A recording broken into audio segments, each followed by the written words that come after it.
Jesus says how to vote. Welcome, everybody. I'm Jim McCotter.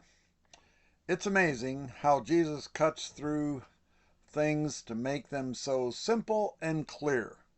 Jesus tells us how we can know for sure what a candidate is really like and how we can know for sure how they will really rule once they are in office. You don't have to listen to any of their speeches. You don't have to listen to any of their interviews. You don't have to listen to any of their debates. You don't have to listen to any of what they say. Jesus said, all you need to know is this. Matthew 7, verse 15 through 16.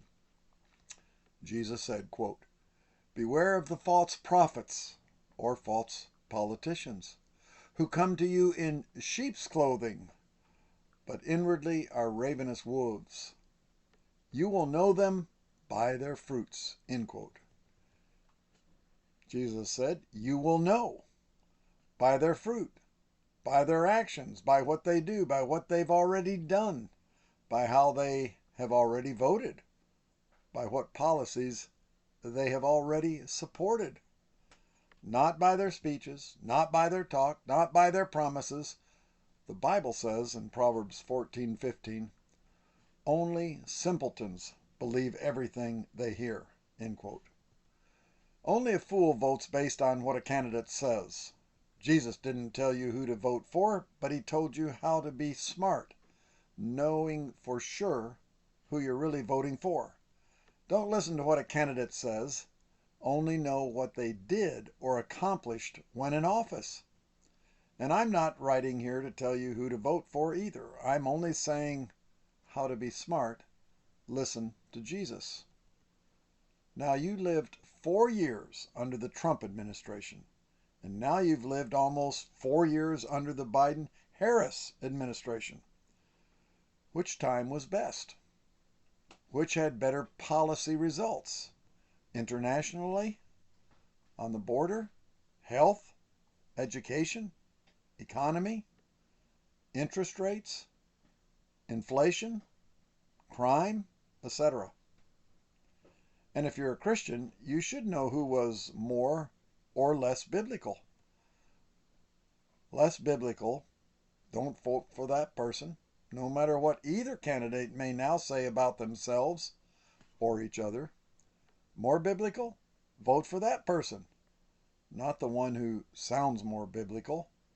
Quote, the false prophets, politicians, who come to you in sheep's clothing, end quote, often look and sound more biblical, like sheep. That's what Jesus said. But if you really are not sure who was and therefore would be more or less biblical, and thereby who God would have you vote for, read what God himself mandated for his moral law and see who you think embraces it more. It was originally written in the Old Testament in the book of Deuteronomy, God's 10 Commandments, statutes, and judgments. And in the New Testament, Jesus also confirming it for today in Matthew 5:17 through 19, as well as the Apostle Paul, who summarizes some of it here in 1 Timothy 1:8 through 10. And I read, now we know that God's law is good when it is used lawfully. For God's law was not intended for people who do what is right.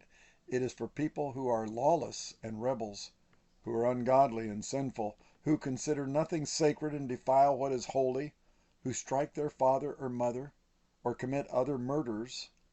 God's law is for people who are sexually immoral, or who practice homosexuality, or are slave traders, liars, promise breakers, or who do anything else that contradicts sound doctrine, end quote. Now, you don't need to waste your time any longer listening to either candidate, unless you want to see who lies in saying something different than what they have already proven for 4 years. Ralph Waldo Emerson said, and I quote, your actions speak so loud, I can't hear what you say, end quote.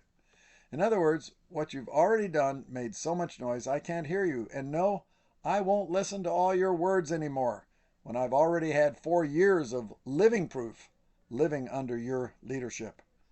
What Jesus said is really the only thing that matters. You will know them by their fruits.